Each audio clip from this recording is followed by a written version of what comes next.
আমি জোরালোভাবে ঘোষণা করছি, জর্ডানের পশ্চিমে কোনো ফিলিস্তিনি রাষ্ট্র থাকবে না। আমাদের জীবন চুরি হয়েছে, জীবন কেড়ে নেওয়া হয়েছে, মানুষ কষ্ট পাচ্ছে। ফ্রান্স শান্তি চাই, এমন একটি ফিলিস্তিন রাষ্ট্র চাই যা ইসরায়েল রাষ্ট্রকে স্বীকৃতি দেবে। যুদ্ধ না করে ফিলিস্তিন এবং ইসরায়েল শান্তিতে বসবাস করবে।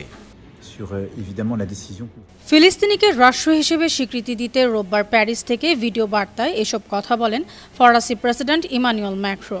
তিনি আরও বলেন, গাজার ভুক্তভোগী পরিবার ও আহতদের কষ্ট ভুলবে না ফ্রান্স। 2023 সালের 7 অক্টোবর ঘটনার আহত ও জিম্মিদের পরিবারের পাশে থাকা ফ্রান্স এই মানবিক সংকট সমাধানের জন্য প্রতিশ্রুতিবদ্ধ।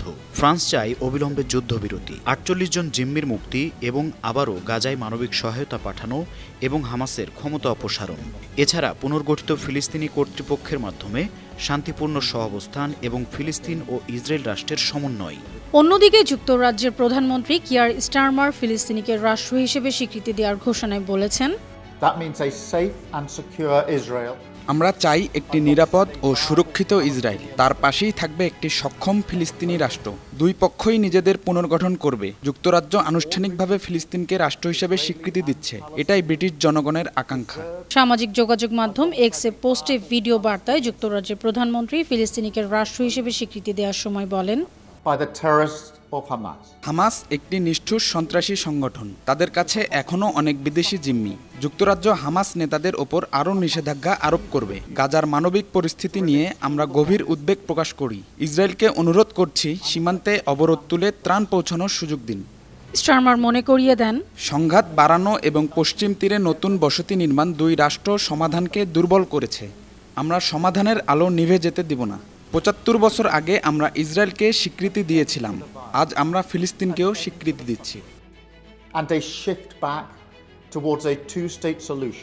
এদিকে ফিলিস্তিনিকে রাষ্ট্র হিসেবে স্বীকৃতি ঘোষণার পর ইসরায়েলি প্রধানমন্ত্রী নেতানিয়াহু হুঁশিয়ারি জানিয়েছেন, 2023 সালের 7 অক্টোবরের ভয়াবহ গণহত্যার পর ফিলিস্তিনি রাষ্ট্রকে স্বীকৃতি দেওয়া নেতাদের কাছে আমার স্পষ্ট বার্তা, আপনারা সন্ত্রাসবাদকে বিরাট পুরস্কার দিচ্ছেন।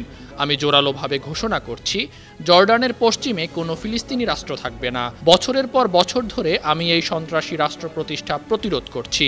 আমরা জুদেয়া এবং সামরিয়ায় ইহুদি বসতির সংখ্যা দ্বিগুণ করেছি। এই পথ ধরে সামনে আগাবো। জর্ডানের পশ্চিম তীরে কোনো ফিলিস্তিনি রাষ্ট্র হবে না। তিনি আরও বলেন, আমাদের দেশের হৃদয়ে একটি সন্ত্রাসী রাষ্ট্র চাপিয়ে দেয়া হচ্ছে। মার্কিন যুক্তরাষ্ট্র থেকে ফিরে আমাদের প্রতিক্রিয়া জানানো হবে। আমরা ধৈর্য ধরে অপেক্ষা করব, এর বিরুদ্ধে রুখে দাঁড়াবো।